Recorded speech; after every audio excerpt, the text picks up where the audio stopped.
Ladies and gentlemen, welcome.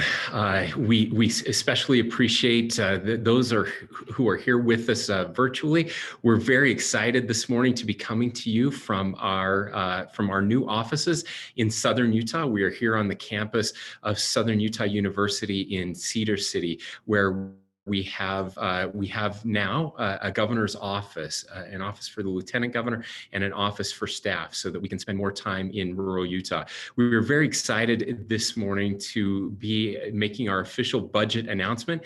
We know that this is a little later than normal, but when we're inaugurating a new governor, we decided to wait until after the inauguration to be able to make this announcement, and just before the legislative session. We'd especially like to thank our media partners who are joining us today in sharing this message. So let me begin to talk about some of the objectives of our budget. First of all, we want to talk about the theme of this year's budget, which is Let's Go Utah, Opportunity for All. Now, there's a reason that this is our focus, because even with the success that we're experiencing overall as a state, it's clear that some are not experiencing the same successes or even have the same opportunity. And we know it's very important. We don't guarantee success in this life. Our Constitution, our way of government doesn't guarantee success, but it does guarantee equal opportunity. And we want to focus on that in our budget and in our administration. It's a little bit, I'm a sports guy, and if you followed the college football system this year, it's increasingly clear that full opportunity is not available for all teams, no matter their performance on the field. Decisions are being made behind closed doors to determine the ultimate opportunity of teams that they have, rather than the actual head-to-head competition on the field where it should be decided. That may be true in college football, but it definitely should not be true in life, and it should not be true here in the state of Utah. We do this better than any other state. We lead the nation in upward mobility, but we know that there's so much more to do. When large portions of the population feel like access to the highest levels of opportunity are only for the well-connected, no matter the effort we put forth on life's field of play, it really undermines our success and our future as a state. So we need to make sure that life provides opportunity for all to succeed. And as we do so, our entire state will be stronger. Just like a chain with a weak link, our entire state can pull together when all of those links are strengthened. So to start, we need to think how we generate and spend our education funding. School property taxes need reform, and we need greater focus on students at risk of academic failure. We also need to invest in critical infrastructure in our state, like broadband and roads in rural Utah, where lack of even basic infrastructure in some places is limiting opportunity. We need to rethink our approach to economic development, ensuring that we're minimizing government picking winners and losers, and ensuring that when government does engage, that the people of Utah are the clear primary beneficiaries of those efforts. And finally, we want to encourage equal access to impartial justice by reinvesting in indigent defense, ensuring that our incredible, brave women and men who provide public safety are appropriately trained and have all the tools that they need, and ensuring that all know how to access our court systems to enforce laws and property rights. So with that, let's talk about some of our budget recommendations. Again, as we do this, as we thought through the budget, our guiding principles have been to enhance opportunity for all, think long-term, strategically allocating resources to make generational investments that pay off for quality of life dividends for decades to come. We're also interested in focusing, investing on a smaller number of big lever budget items, which will achieve better long-term results, and sprinkling resources to a large number of small items that don't move the needle. And last but not least, seeking efficiency, looking for ways to provide excellent government services for less, including returning $80 million to Utah taxpayers. So the overall budget numbers have been shared before, but let me just review them quickly. We have about $9 billion for the general fund and education fund budget, where state policymakers have the most discretion. We've got $13.3 billion for the budget funded from all state collected taxes and fees, and $21.7 billion for total recommended operating and capital budget, which includes not only state collected funds, but also federal funds and certain local school property taxes contemplated in state education funding formulas. Now, the general fund and education fund allocations include $4.2 billion for public education, $1.3 billion for higher education, $1.2 billion for Medicaid and other social services, and about $760 million for corrections, public safety, and justice. In addition, the transportation budget from state collected funds totals about $2.2 billion. These expenditures are generally funded through various transportation funds outside of the general fund. Now, as you know, there were a lot of unknowns last year, and one of those was we didn't know how the pandemic would affect the state budget. So state government tightened its belt. It's what we do in Utah. And that prudence has resulted in $728 million in ongoing and $1.27 billion in one-time available funding for this year's budget. That means there are a lot of general fund and education fund revenue available for allocation. However, those funds need to essentially cover 2 years of costs as our population has continued to grow even with the pandemic. And with these revenue amounts, Utah's resilient economy provides the opportunity to return $80 million to Utah taxpayers. So we are calling for this tax cut to include a Social Security tax credit for low and middle income seniors and an increase in the state's existing tax credit for dependents to mitigate impacts from federal tax law changes over the recent years. So let's dive into some of the allocations that we are proposing to the legislature. First, with this backdrop, I'd like to turn to our budget priorities specifically around the coronavirus. We must do everything we can to facilitate vaccinations and continue to educate the public. We are initially recommending $250 million in state funds for continued pandemic response, including $100 million for public health. And this is going to be critical on our vaccine rollout. As I mentioned last week, we are increasing the speed of our vaccine rollout, and we've let our local health departments know that they will have any resources they need at their fingertips to get people vaccinated within a week the vaccines are received. We also have $100 million for short-term grants to heavily impacted households and firms, especially those industries that have been the most hard hit, and $50 million for education for, again, pandemic response. Now, we are working to fully understand the impacts of the recently passed federal pandemic relief bill for Utah and may adjust this recommendation based on additional insights we gain in the coming weeks. So now let's turn to education funding. By approving Constitutional Amendment G in November, Utah voters recently amended the Utah Constitution to allow additional state budget flexibility in the use of income taxes, with assurances of a commitment to stabilizing and increasing education funding. We are fully committed to meeting this education funding commitment, and I want to commend preliminary legislative actions to meet this commitment. The legislature has been fantastic on this issue. I look forward to final adoption of sizable education funding increases in the base budget in coming weeks. We are recommending a sizable total budget increase of nearly $431 million ongoing and $180 million one-time for K through 12 education.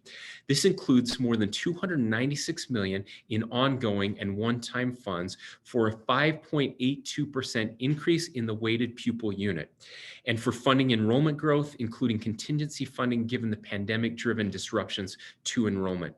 Now, this increase should allow school districts and charter schools to provide meaningful pay increases to teachers who are absolutely critical to student success.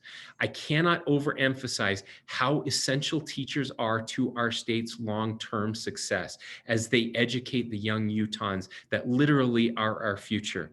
Let's give them our support as a state.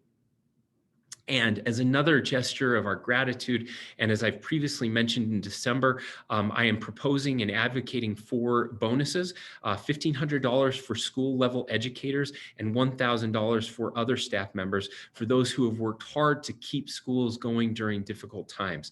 I'm encouraging this for those in all of the state school districts and charter schools.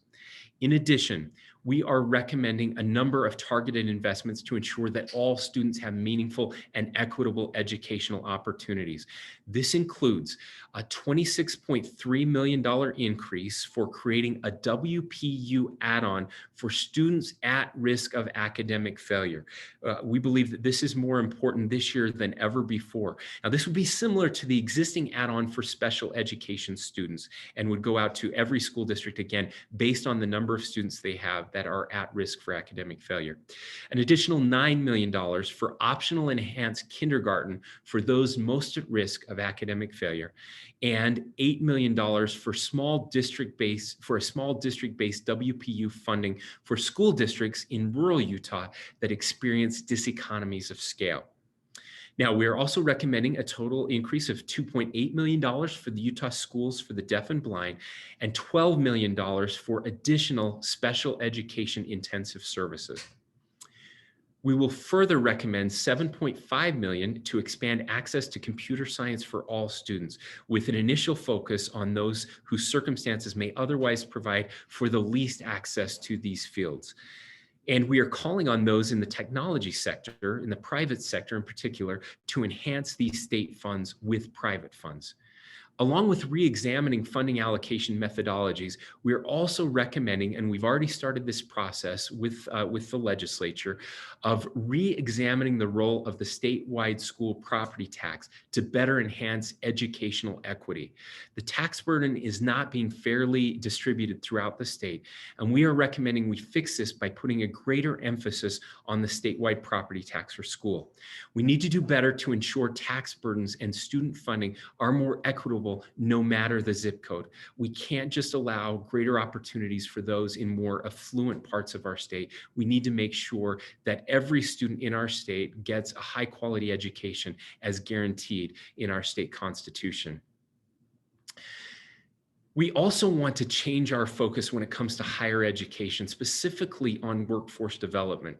A highly trained workforce is essential to the state's economic success. To further enhance training and skill development, particularly for those who are unemployed or underemployed, we are recommending $125 million for an upskilling initiative in our state. Again, although we are leading the nation in job growth over the last 10 years, that doesn't matter if we are not creating opportunities for people, if we're not focusing on our people to make sure they have the education necessary to take those jobs and to make sure and provide for their families. So included in that 125 million initiative, 56 million for higher education and K through 12 innovation funds. This is a new fund that we would create specifically around innovation, intensely focused on innovative approaches to skill and to upskill and for career development. $20 million to help those struggling to find work, including $4.4 million for the system of higher education to administer a 3-year pilot program to deploy college advisors to the Department of Workforce Services employment centers, as well as $15.6 million for degree granting and technical colleges to provide support for unemployed, underemployed, and vulnerable workers. And $49 million in addition to that for technical colleges specifically, including $10.4 million for technical education programs, equipment, and reduced tuition, and $38.7 million for the Bridgerland Technical College Health Sciences and Technology building. In addition, we are recommending $35 million in flexible funding distributed based on enrollment for academic and technical institutions to address institutional needs, including compensation and other items. And with that, I know it's a lot, but we've got more. I would like to turn it over to Lieutenant Governor Henderson to discuss some of our social service proposals and other areas of the budget. Lieutenant Governor? Thanks, Governor Cox. As you know, social service programs are jointly funded by the state and federal government. Medicaid is the largest of these, so we're recommending $20 million in ongoing funding for traditional Medicaid costs. And we further recommend $36 million be restored to the Medicaid Expansion Fund to promote structural balance between ongoing resources and future program expenditures. We also recommend restoring $1.5 million to support rural emergency services. $1.5 million for Baby Watch early intervention caseload increases, and $3.3 million to recruit and retain frontline social service and state hospital workers in the Department of Human Services, among other items. Mental health. For mental health, we're recommending $450,000 to strengthen the behavioral health provider workforce via increased capacity at state graduate programs for social work. Also, $700,000 for mental and behavioral health service grants through the Department of Human Services, such as mobile crisis outreach teams, MCOTs, assertive community treatment teams, or behavioral health receiving center grants. And also $1.1 million for Medicaid behavioral health provider rate increases. And as far as state employee compensation goes, we want to make sure that we give our state employees what they deserve. This is a theme that came up over and over again in our transition teams in their reviews of our state agencies. A number of employee classifications are 20 to 30% below market wages, and we're having a really difficult time attracting and retaining employees. So to address this, our budget recommends $8.8 million in general fund money for targeted pay raises in some of the critical areas where state employee wages are highly uncompetitive. In addition to $2.5 million in general fund money for public safety and $4.8 million of general fund money for corrections pay plans. In addition, we are proposing to redirect $12.9 million of base budget funding into discretionary funding for state agencies to attract and retain high-performing employees. Our budget recommendation process, we recommend restoring the state employee cost of living increase that was cut last summer in the summer special session to the tune of $25 million in general fund dollars and $6.6 million general fund increase for health insurance costs. We also recommend $2 million to fund family-friendly parental leave benefits for state employees upon the birth or the adoption of a child. Thank you so much, Lieutenant Governor Henderson. Now, I'll finish up with just a few more critical items, and then we'll be happy to take some questions. With the sizable amounts of one-time resources that are available this year, we are not requesting any new state bonding authorization. However, we are recommending the following generational investments that will pay long-term dividends for the state. So first, $350 million for double tracking Frontrunner to expand transportation options. This will relieve freeway congestion and of course, improve air quality, which is critical along the Wasatch Front.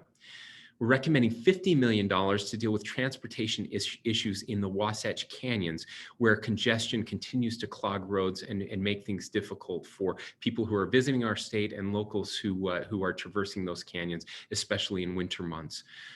A total of $125 million in grants to enhance quality of life by investing in open space, $7 million there, trails and other outdoor recreation amenities throughout the state, $100 million, and $18 million for state parks, as well as an additional $125 million for rural infrastructure, including $50 million for expanding broadband and fiber access, $69 million to create a new revolving loan fund for rural infrastructure, especially focusing on roads and other infrastructure that is in desperate need of repair, and $6 million for electric vehicle charging stations in rural Utah. Furthermore, with aging state buildings and 40% of the state workforce now teleworking, this requires some adjustments to state facilities. We are recommending $53 million for state workspace reconfiguration under a new facility master plan. Now, when this full master plan is implemented in the coming years, we anticipate the state being able to vacate 29 leases or buildings, which will result in a sizable facility savings to taxpayers in the state. We also recommend several new state facilities in rural Utah, including a new state office building and fire equipment storage facility in Richfield, and at $15 million, and a Brigham City public safety building, which is $7.5 million, both of those, of course, one time. Now, finally, our budget includes funding to ensure public safety and justice can be impartially administered. This includes funding increases to the tune of $2.5 million for indigent defense, $120,000 for a new position for courts public outreach, and $250,000 for equity inclusion training for our public safety officers. Among other items, our recommendation also includes $3.1 million for additional adult probation and parole agents and related resources to help reduce recidivism, $450,000 for the Board of Pardons and Parole to modernize their electronic systems, and $10 million for the Utah Highway Patrol for staff and equipment. Now, a big chunk of that is to replace a 25-year-old helicopter and some vehicles. That helicopter is used in so many of our public safety exercises, including search and rescue in our rural areas. This budget recommendation also includes a total of $34 million, including a $1.6 million increase for jail contracting, consistent with recent statutory changes, and $15.4 million for jail reimbursement, which is a $1.3 million increase. So there it is. I know it's a lot of numbers, a little bit wonky, but all of these are so important. It's really our best thinking on how to use the state's budget resources to position Utah for long-term prosperity and quality of life. We're so grateful for the efforts of our state legislature, and we recognize that it is the legislature who does the budgeting during this year. We look forward to working with them as they fulfill their constitutional duty to bring this budget to fruition. Now, let's work together to enact this recommendation and improve it where possible, and ensure that the final adoption of the budget ensures opportunity for all. We're so excited. Let's go, Utah. So with that, again, we're happy to answer questions.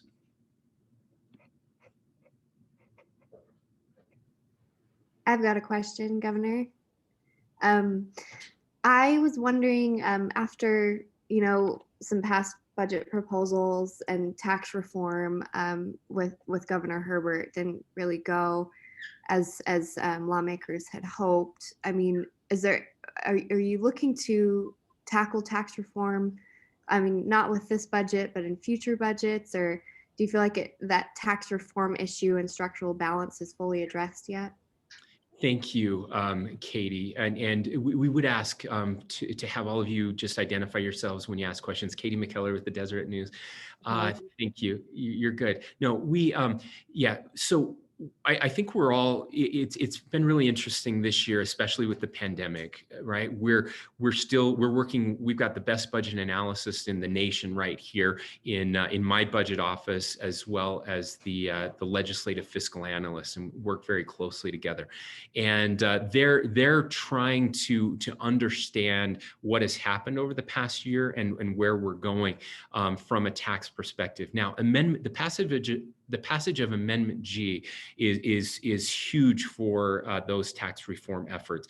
And so it's going to take a year or two, I think, to really understand where we are and where we need to go as far as structural imbalances are concerned. We feel very good about where we are now and think we have several years before that pressure point hits again.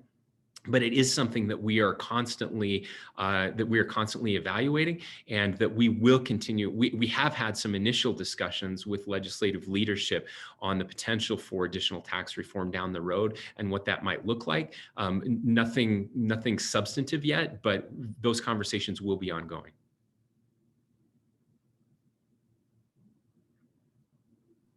Other questions?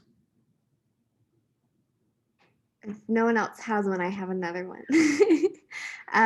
About the $80 million set aside for the tax credits. Why do that in this time of a pandemic? Why still set aside $80 million for that?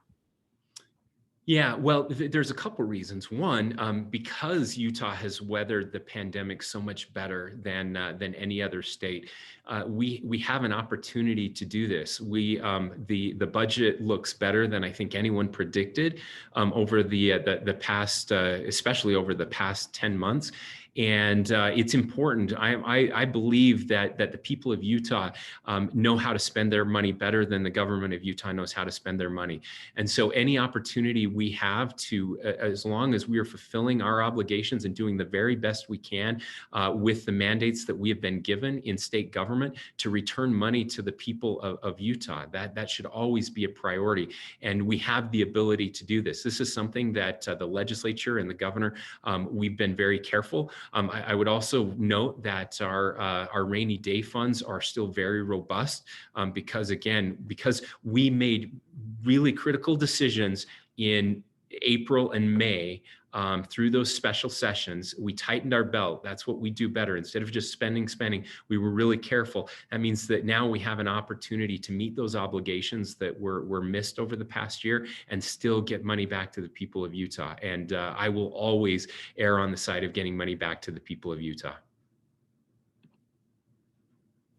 Governor, it's Ben Winslow with Fox 13. I did want to ask you floated the idea of property tax equity, which has always historically been a very, very controversial provision here on Capitol Hill. What makes you think it's going to go differently this time around? Well, Ben, we are already having those types of discussions, and that's why we haven't proposed exactly what that will look like, because it is very difficult. We recognize that it's a heavy lift, and it's going to take a lot of time and bringing stakeholders together to figure out the best way to achieve this. But the good news is that we are seeing much more than we have in the past, and much more willingness to at least have the discussion.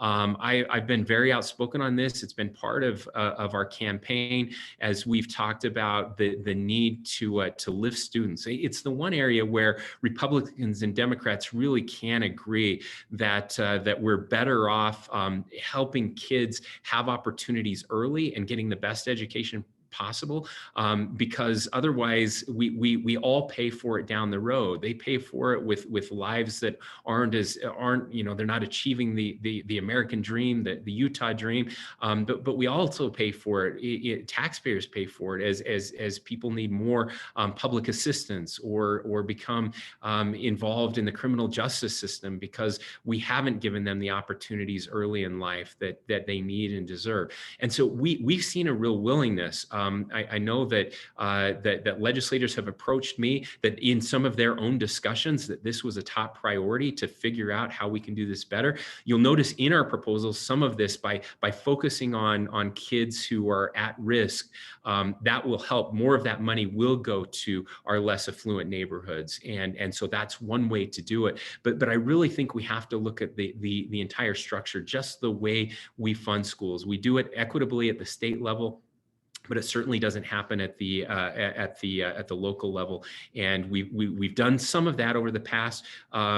Senator Henderson and others were involved in some legislation to change that. And Senator Osmond, you'll remember, ran a bill a few years ago that helped to equalize some of that funding across the state, but we need to do even more. If I could just jump in here too, as we look at the opportunity, the education and the achievement gaps of students throughout the state, this is one area where you can do a lot of things to eat around the edges, but if we really want to enhance and provide equal opportunities for all students in the state of Utah, not just those living in affluent areas, we want to make sure that those that live in maybe poorer areas or underserved areas also have the same level of funding for their education as other students do. I mean, this is fundamental. We can't solve the problems that exist in our country and in our state that we just keep building upon these systems that are not equitable, and we can't solve those problems without starting to figure this out. And it is a tough conversation, but it's one that we're willing to have, and it's one that we absolutely need to have in order to fix some of those fundamental problems. Okay, we'll go to Christina Flores next.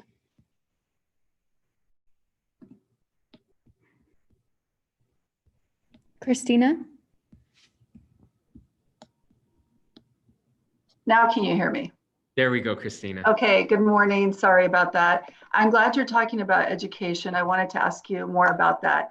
Specifically, students who are falling behind right now, students of color who are at great risk of, maybe not even graduating from high school, given what's happened this year. Also, can you briefly address college students? A lot of students have had a hard time keeping up with tuition. What are you going to do specifically to ensure that kids do go back to college, after all the hardships of the pandemic are over? Thank you. Yeah.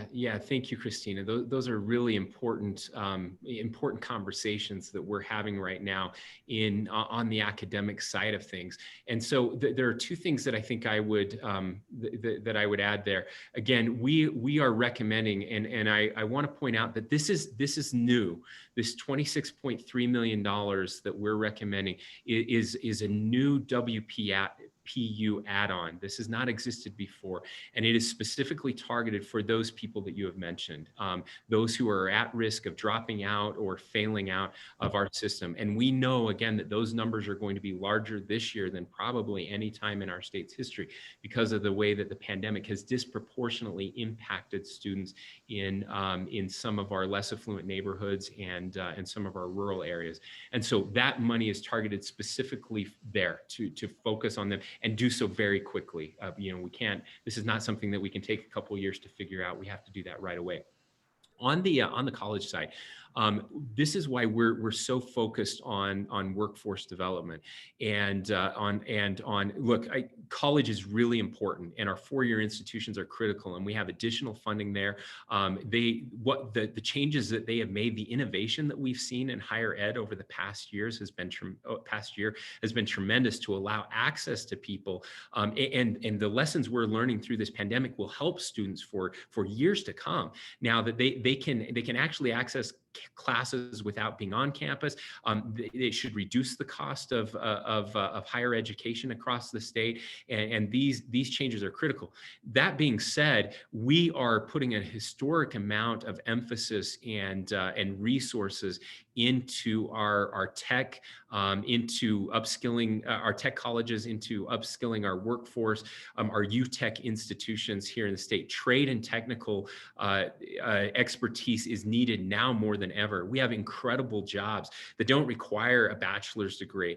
We've made a huge mistake. I've said this before. We've made a huge mistake in our country over the past 40 years. This idea that every kid needs a bachelor's degree. It's bad for our kids and it's bad for our economy. And what we're trying to do is open up opportunity. We have to remove the shame in not getting a four-year degree. That's ridiculous. And too many parents and students feel like they're failures if they don't do that. And it's just not true. And so we need these students. We need them in the workplace.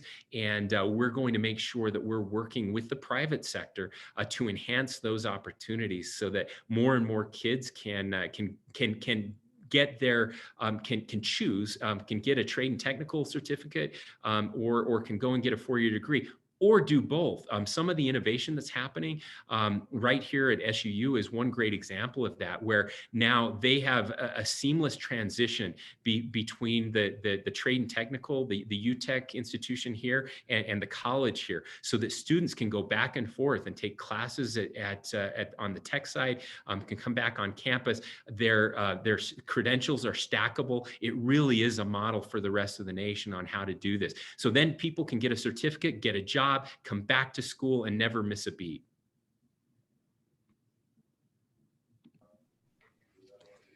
Okay, we'll go to Taylor Stevens for our next question. Hi, Governor. Taylor Stevens from the Salt Lake Tribune. I'm wondering if you can talk a little bit more about the pandemic budget allocations, and specifically, what that will mean for the state that we would not be able to do if we did not put these resources in. What will that look like as far as helping the state weather this pandemic? Yeah, thank you, Taylor. There are really three areas of focus when it comes to the pandemic response. And as I mentioned, we are still looking at the allocations from the federal government, how and where those can be used. But the three areas are first and foremost the response itself. And I would break that first area into three different areas. So vaccine rollout, making sure that we have the resources necessary to get those vaccines off the shelf shelf every week. And we're working, especially with our LHDs, our local health departments, to ensure that they have everything that they need there.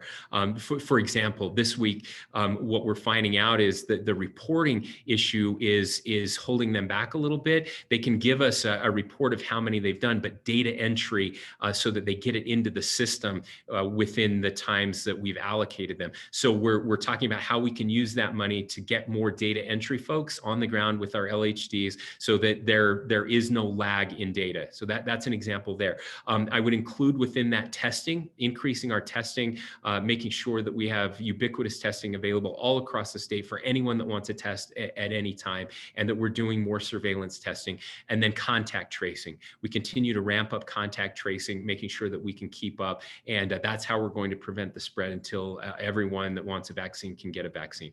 So that's the first area. The second area is helping those industries that are struggling and making sure that we have more grants available to keep doors open so that when the pandemic is over, that those industries can come back and that people will have jobs to come back to. So there's some obvious examples of this that we're seeing in the arts community is one. Of course, the restaurant and hospitality industry, and we will be using as many of those federal funds as we can, augmented by state funds to help in those areas. And then education. Keeping kids in school is so important, and making sure that our schools have the resources necessary. We've significantly increased testing in our schools, the test to play. So we're testing students who are playing sports and other activities, as well as testing to stay open when we have outbreaks in schools. And so making sure that they have the funding necessary for PPE, for teachers and others as we continue to work our way through this. So those are the three main areas of pandemic response that we have to make sure that we have resources available until this pandemic is over. Okay, we'll take our next question from Sebastian. Hello, good morning. Can you hear me well? Yes, Sebastian, we can. Yes. Perfect. I'll go in Spanish here. Gobernador, es una lista extensa de presupuesto. ¿Cuáles son los puntos más importantes que usted le gustaría que la población de Utah preste atención? Esos puntos en los que usted dedicará más tiempo, más esfuerzo, más trabajo durante su gobierno. Bueno, hay una cosa en que estamos enfocando en todo lo que queremos hacer, es la educación de nuestros estudiantes aquí. Queremos que todos sepan que vamos a enfocar en los lugares que no han tenido lo mismo éxito de los otros aquí en el estado de Utah. Especialmente las comunidades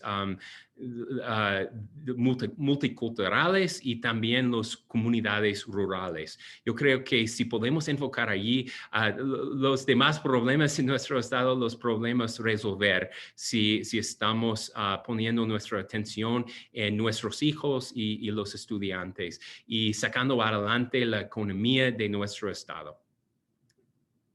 Thanks, Sebastian. ¿Puedo hacer una pregunta? Soy Alfredo. ¿Me oye? Do one more. One more. ¿Me escucha? Sí. ¿Cómo está, señor Cox? ¿En su presupuesto existen algunos nuevos programas o nuevos dineros destinados a minorías y refugiados en Utah? Bueno, hay algunos dineros nuevos que están enfocados a los estudiantes que están at risk, que tenemos, están en un peligro de fallar, de no graduar de nuestras escuelas. Y mucho de este dinero nuevo va a ir a las escuelas donde están los estudiantes multiculturales. Muy bien. Gracias. Muchas gracias. Okay, do we have any final questions? If not, I think... Yeah, I have one. This is Carter Williams with KSL.com. Governor, I noticed one of the things I noticed most just from the preview that we've had on this budget and what you were mentioning was the focus on rural Utah. As someone with a background in rural Utah, how important was it to you to kind of make sure that regions throughout Utah were represented in this budget proposal? Well, it was critical that everyone in Utah felt like they were represented in this budget proposal, and certainly rural is a big piece of that. As we visited all 248 cities and towns, I'll give you just one example. One of the common themes that we saw as we were traveling around, and not just that we heard, that we felt, was this infrastructure that is really struggling, specifically roads. I mean, things that we take for granted in urban Utah and of course everywhere, but what we're seeing is catastrophic failure in our roads infrastructure in many of our smaller towns, because the B&C road funds have not kept up with the price of maintaining roads. So for example, many of these small towns will only be able to chip seal maybe one block of road every year, and this is something that needs to be done for the entire city at least every 7 years, if not more. And so sometimes you're going 15, 20 years. And when you have that catastrophic failure, now it's far more expensive to keep these things up. But it's not just that, it's things like natural gas, access to natural gas or power upgrades. And they can't, it's impossible to attract any type of new economy if you don't have the basic infrastructure. And so it's this vicious cycle that certainly impacts everyone. And as Utah has thrived over the past 10 years, we still have several counties that are recessing since the Great Recession. Not only have they not recovered, but they continued to lose jobs and lose population. And we can't forget about them. And so it was very important to me to focus on the rural parts of the state. It's why we have an office here in rural Utah now. We're going to be expecting our cabinet to spend time in this rural office and off the Wasatch front, so that we're constantly reminded that the state is more and bigger than just the 4 counties with the majority of the population. All right, I think that's it. With that, go ahead. Sorry, do you have time for one more quick question? Sure. As we start vaccinating more people, sorry, it's Christina Flores with Channel 2. As we start vaccinating more people, it seems like it's still not really clear how all this is going to happen. The communication's not always been clear on that. So can you say what you're going to do to make sure that people aren't wondering how this is all going to play out? What can you do, or what will you do to make that more clear to everybody? It's going to be really easy and very clear, and that is that right now every teacher is eligible for a vaccine today, and they are already working. Every school district is already working with their local health department to determine how that is going to be done and delivered. Later this week, every local health department will be announcing to their geographic unit. So Salt Lake County Health Department will announce to Salt Lake County. The 6 county health department will announce to the 6 county region exactly how they're going to do their delivery. And so they may be different, and that's okay. What was going to hold us back was trying to unite all of the infrastructure in the state. While it would be nice, that would actually lead to slowing things down, to aligning all of the systems and making sure everything is connected and there's one site to sign up. And so they all have this infrastructure that they are working on right now. I suspect for most of them, it will be you go to the website, you sign up on their website, and then you get your allotted times and you go and you get vaccinated there. And that will start on Monday for everyone 70 years of age and older. And so what I would say is we will disseminate that information for each county as it comes out this week at coronavirus.utah.gov. There's a special section there just for vaccines. You can link to your local health department. Every one of them will have information on their websites about how to sign up to go and get your vaccine. But that's the only only way we could do this. It's the only way we could simplify it, is to do it by geographic region and to use the infrastructure that is already in place. This is what local health departments do. They're very good at it. You may have seen that last week we administered over 50,000 vaccinations. That's our goal. If we do 50,000 a week, we will exhaust our supply every week starting in just a couple weeks. So we know it can be done. We have the infrastructure in place, and they will be delivering very clear and concise directions on to how to do it. But there will be no confusion. After, again, teachers this week, after this week, it's 70 years of age and older. That's very easy. You know your birth date. That will allow you to get vaccinated. It's going to take several weeks to get through all of those 70 years of age and older. And as we get closer to that, probably mid to end of February, then we will announce the next round and everyone that qualifies in that round. I can tell you just preliminarily, it will likely be 65 plus a bevy of underlying health conditions that we will announce as we get closer to that. All right, and with that, that's all the time we have. Again, thanks to all of you. I will give the last word to the Lieutenant Governor. Thanks, Governor. I have nothing to add. So if you have any questions, ask the governor. All right, thanks everyone. Now I think we're rolling right into our next big announcement, and we appreciate those of you staying with us. We are very excited to be able to talk a little bit today about some rural initiatives that we are working on. As I mentioned in the budget proposal, rural is very important to me for some obvious reasons, but it's important to the health of our state. And so we are going to start this part of our press conference and our announcement by welcoming a couple people. We have President Scott Wyatt, the president of SUU, who is now on the screen with us as well. And we have Stephen Lisenby, who I've already announced previously is my rural Utah advisor, a senior cabinet position that is newly created, the first one we've had in the state at that level. And so I'm going to turn some time over to President Wyatt first, and then to Stephen Lisenby, and then I'll wrap up with a couple announcements. So President Wyatt. Well, thank you, Governor. This is super exciting for us. We're just so happy to be part of this and so grateful for your initiative. Southern Utah University, as many people know, was our state's first experiment with distance education. SUU was born as a branch campus of the University of Utah. It was a normal school, and it would serve students who would not otherwise be able to move to Salt Lake in order to obtain education. So it was built as opportunities in a 19th century environment for rural Utah.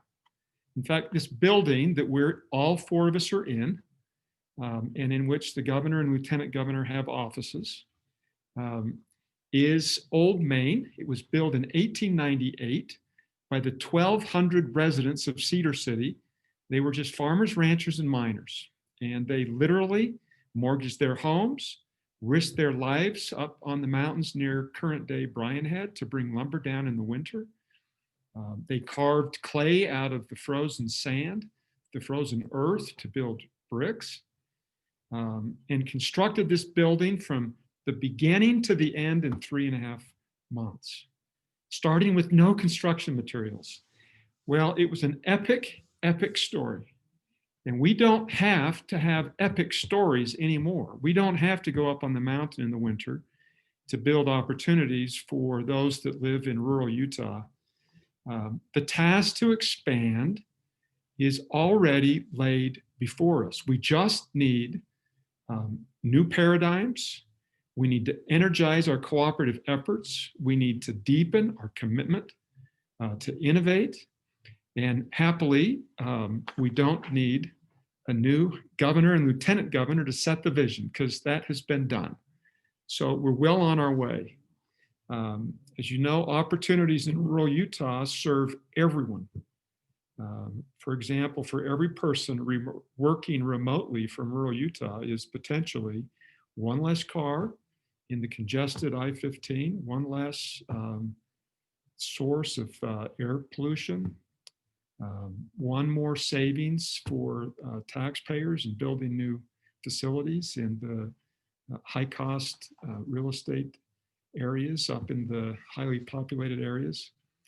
Anyway, we're just thrilled to be part of this. And we pledge our commitment to work with all of the colleges and universities, the technical schools, and everyone else to help deliver opportunities in rural Utah. The symbolic and practical effect of Governor Cox planting an office in this historic building and in rural Utah is big. Just happy to be part of it. Thank you, President Wyatt, and we're excited to be a part of it as well. Stephen Lisenby. Governor and Lieutenant Governor and President Wyatt, I just first want to thank you for the opportunity to serve. Rural Utah is where I was raised, where I currently live. It's family, it's friends, and that's where my heart is. And the opportunity to serve in both of these administrations is something that gets me excited in the morning, keeps me thrilled throughout the day, and allows me to take joy into my home as I return and am able to express to my children, which are part of our future legacy, about service relative to impacting the greater good. And you know, rural Utah, as President is articulated, and the story of this campus has a long history of innovation and collaboration. And it's resulted in developing some of the most amazing communities. That's why the world is coming to us. During 2020, we've seen a wave of individuals coming into our communities. They want to be here. It's a safe haven, has great access to a high quality of life. And I look forward to helping rural Utah have a voice within this administration and working with our rural communities on their plans and helping them find success. So thank you. Thank you, Stephen. We're so excited to have you on the team and to have this position. So let me just talk for a second about why this position is so important and why it matters for everyone. And I appreciate President Wyatt touching on this. But I've been asked before why should people on the Wasatch Front care about rural Utah? And there's several reasons, of course. Some of them are obvious. I like to say, if you care about your food, your water, your energy, or your recreation opportunities, you should care about rural Utah. But what President Wyatt said is absolutely right, that when rural Utah succeeds, that means less congestion on the Wasatch Front. It means cleaner air on the Wasatch Front, and it means just a better Utah for all of us. And so we are so committed to making this happen. As my grandpa always said growing up, that, and my dad has continued to say, and now I say to my kids, that unfortunately in rural Utah, the best crop we grow every year are kids, and they're also our greatest export. We're hopeful that we won't have to export our kids anymore, that they will be able to stay and raise families in the places where they were born and in the places that they so love. And so this senior advisor for rural affairs that Stephen Lisenby is filling, this role he will play, really there's 5 different reasons for this. We wanted to make sure that rural Utah had a voice.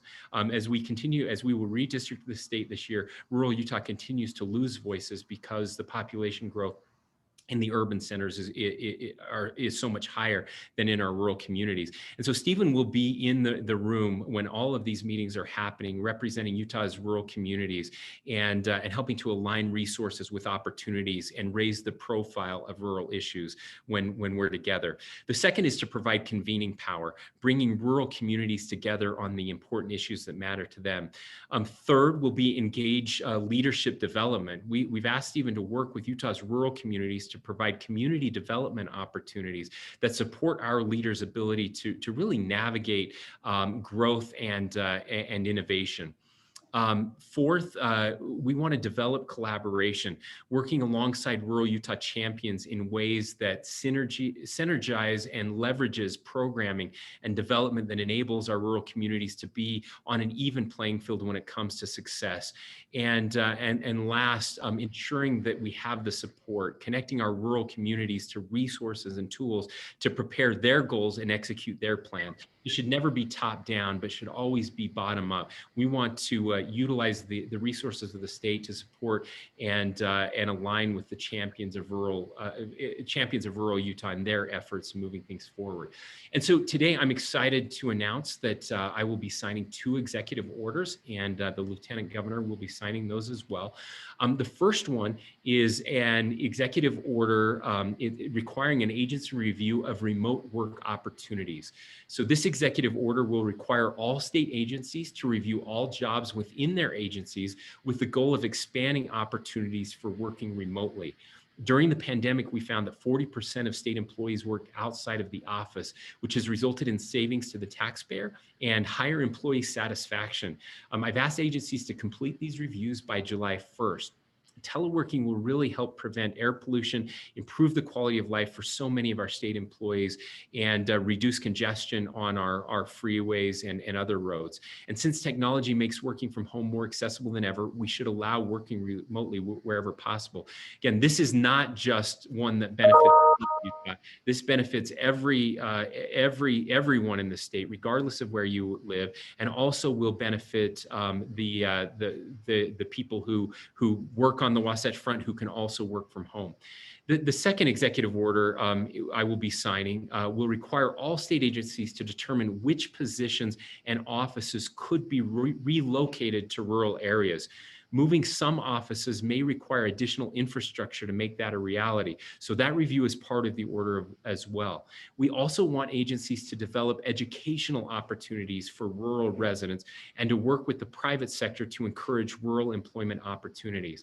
Now, together, these 2 executive orders will be good for rural Utah and good for the taxpayer. So we're going to go ahead and sign those now.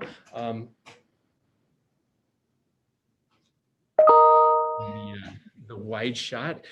We are socially distanced here. I'm the only one, and I now have the Lieutenant Governor who has come into my office so that she can sign these as well. Again, the first one is the review, the agency review of remote work opportunities.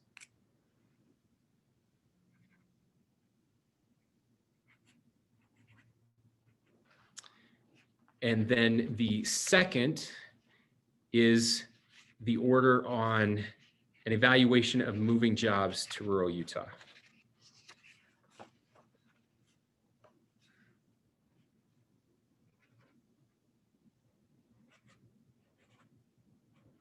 And now we will invite the Lieutenant Governor to come and sign both as well.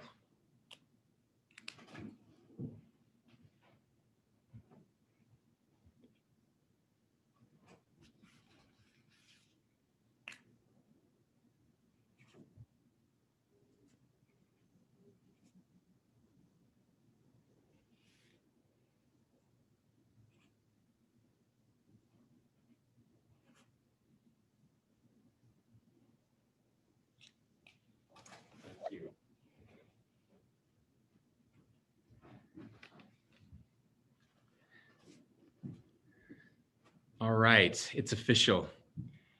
With that, I think we have some time for questions on this one as well.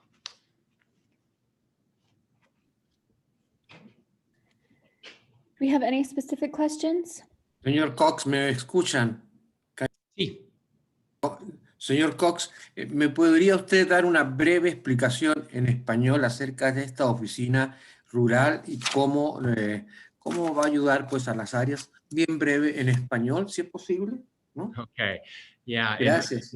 For those that are listening in English, I try to help in Spanish whenever I can. I will say my Spanish is very rusty. It's been a long time, and I appreciate their patience with me. So I'll give voy a explicar muy brevemente lo que hicimos ahorita.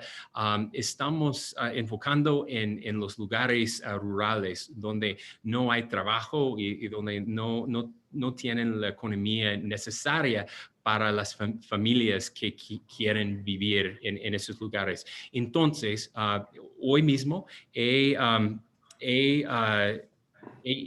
hecho un orden ejecutivo para que todos los que trabajan en el gobierno del estado de Utah busquen si pueden mover algunos de estos trabajos de lugar donde están ahorita a otro lugar en los nuestros ciudades rurales.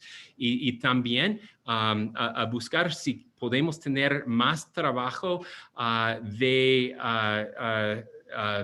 lejos, usando la tecnología que tenemos ahora durante esta pandemia, que personas pueden trabajar por su propia casa.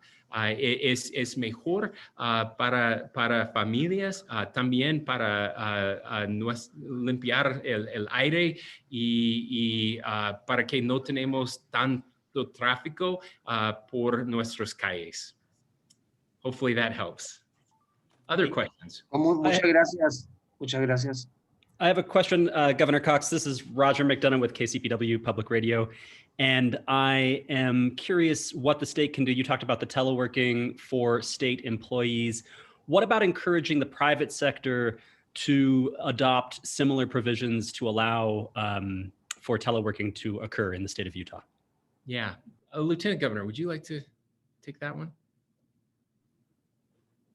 Well, I think it's important that the state lead out. You know, Governor Cox and I both like to let the private sector do its thing, and we lead by example. So certainly, I think, especially in terms of technology and innovation, sometimes the state actually lags. So we're excited to be able to figure this out to a degree and take advantage of the opportunities that the difficulties of the past year have provided to us. Thank you, Lieutenant Governor, and I completely agree. That's what we're doing, and it's so important. It's really interesting. You'll remember that we had a press conference a year and a half ago, maybe even longer ago, to talk about teleworking in the state, and this was an initiative I was pushing for because I'd been around talking to the private sector, and they told me that telework was dead, that it couldn't work, that it's not viable. And we disagreed. And so we ran a pilot project. We had 130 employees working from home over the course of 6 months. And we monitored everything they did, and the results were really astounding. Not only were they happier, which is something we monitored. Of course, they commuted less. Their families were happier, less air pollution. We monitored all of those things, but their productivity actually went up 22%, which was remarkable. And in sharing that data, so right before the pandemic hit, I was traveling around sharing that data and our experience with the private sector to encourage them to do more teleworking. And then the pandemic hit, and everybody has been thrown into this.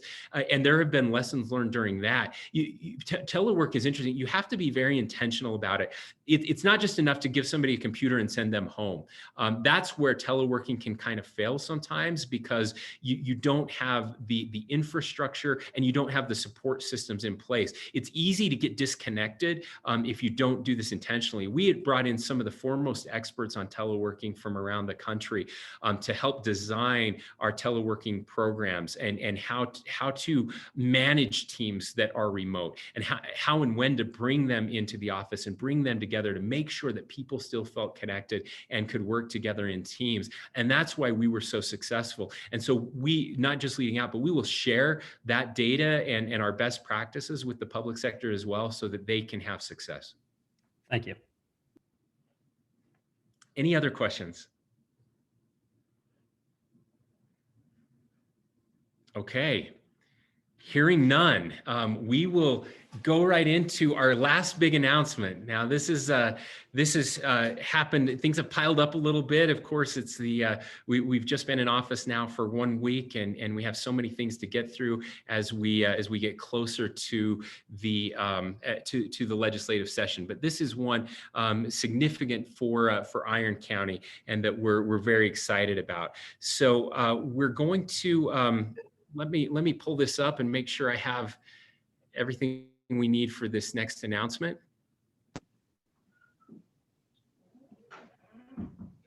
Okay.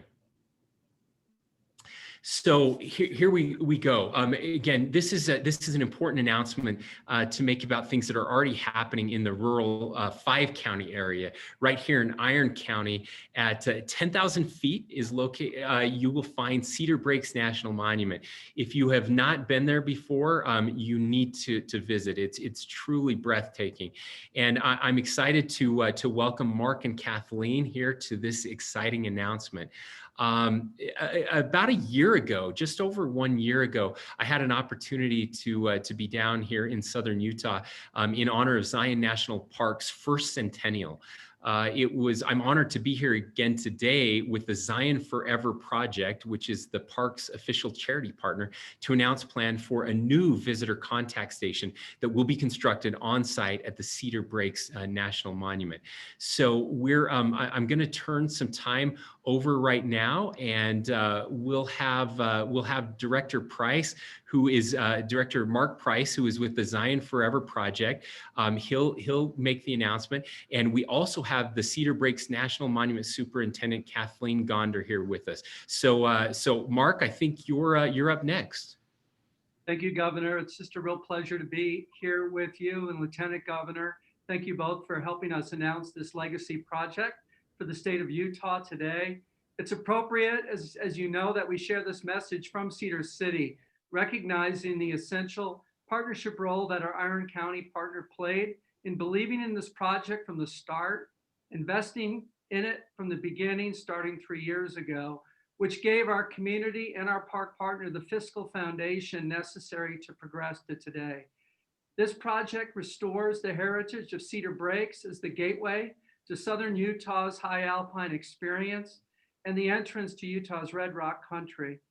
The Zion Forever Project is the official nonprofit partner of Zion National Park, Utah's first national park since 1999. We are also the official partner of Cedar Breaks National Monument. The momentum behind the Forever Project has brought together a coalition of voices that move across the public-private spectrum, working at the federal, state, and local level. This project is only made possible through partnership, which begins with our Utah Outdoor Recreation Grant Program, the Iron County Partnership, Visit Cedar City, Bryan Head, Southern Utah University, National Park Service, Enoch, Parowan, and 5-County Association of Government. This project really is inspired by our rural community vision and leadership, and we're thrilled to be a part of this project. These partners, combined with thousands of donors and private business, are making this legacy project possible. It's my distinct pleasure this morning to introduce Superintendent Kathleen Gonder. She's got some remarks she'd like to share. And then following Kathleen will be President Wyatt from Southern Utah University. Kathleen. Thank you, Mark. And thank you, Governor Cox, for inviting us to participate today. Your support, as well as the support from the state of Utah Tourism, Southern Utah University, which is the University of the Parks, right, President Wyatt? That's right, you said it, Kathleen. That's right. Our local county governments and private donors is inspiring and an example for all of us. 2020, as everybody knows, was a challenge. And even with the COVID restrictions on international travel, Cedar Breaks saw an increase of 46% over 2019. That is amazing. That is huge. Our 5-year average is 775,824 visitors to Iron County and Cedar Breaks. That's just huge numbers. This visitor facility will provide our visitors with orientation and other information during the busy summer and fall seasons. This new contact station will meet the basic visitor needs in a modest, efficient, and sustainable way with a very light impact on the park's dramatic landscape or our operational responsibilities. The spirit of cooperation and collaboration is alive and well in Utah and is exemplified by our nonprofit partner, the Zion Forever Project. I'm trying to not get a little emotional here because their support and dedication is what has made this project a reality. And their support from their staff and their board members is deeply, deeply appreciated. So we appreciate it. Thank you for this opportunity to share our thanks. Well, it's been my pleasure to work with you, Kathleen, over the last 6 or 7 years, first at Bryce Canyon and now in your role as superintendent of Cedar Breaks. And Mark, we're just so honored to be partnering. You're carrying the heavy loads, but we're happy to be able to pitch in and do what we can. Southern Utah University, along with our local communities, have helped with fundraising projects. A lot of people don't realize, the last data that I've got, Kathleen, is that SUU had 30 paid intern students working at Cedar Breaks. That's very correct. So pretty close, maybe a little more. Yeah, so about 5 full-time employees working for the Park Service, and then about 30 paid internships from SUU. So it's definitely a completely ingrained part of SUU and our mission. I should say, Mark, that in total, I think the last year that I have numbers, we had almost 250 students in paid internships working on public lands in this region, which is one of the reasons why we're known as the University of the Parks, with about 7 national parks within a 5-hour drive, and the closest being Zion, 20 minutes away. So we're just thrilled to be part of this. This is huge, huge. And as I sit in my office, I think I can see Cedar Breaks out my window. It is. Thank you. It is spectacular. It is spectacular, and again, on the bucket list for everyone in the state, and so many visitors across the world. Lieutenant Governor Henderson, we'll let you share some closing remarks. Well, thank you, Governor. This is a really exciting announcement, and again, I think that the opportunities created by this last year include our local folks traveling around and seeing some of these sites that maybe they hadn't bothered to see before. We're really good at traveling out of state, but this is exciting for our own residents of Utah to be able to participate in, as well as travelers from around the world to be able to participate in our $10 billion outdoor economy. In 2019, park visitors spent an estimated $37.8 million in local gateway regions. These expenditures supported a total of 524 jobs, $13.7 million in labor income, $24.1 million in value added, and $43.8 million in economic output in local gateway economies. So this is a really exciting and really important for our local economies here. Thank you. Thanks for letting us join you today. Thanks for being such a champion of these issues, rural Utah and our economies down here. Just thank you both, Lieutenant Governor and Governor. Thank you, President. It's been a pleasure. Mark and Kathleen, thank you and congratulations on all your hard work. It's fun to see all of this coming together. I want to thank all of our partners who have joined us. We have time maybe for one question. We've got a hard stop at 11:15, but if anybody has a question on Cedar Breaks, I'm sure our experts would be happy to answer it.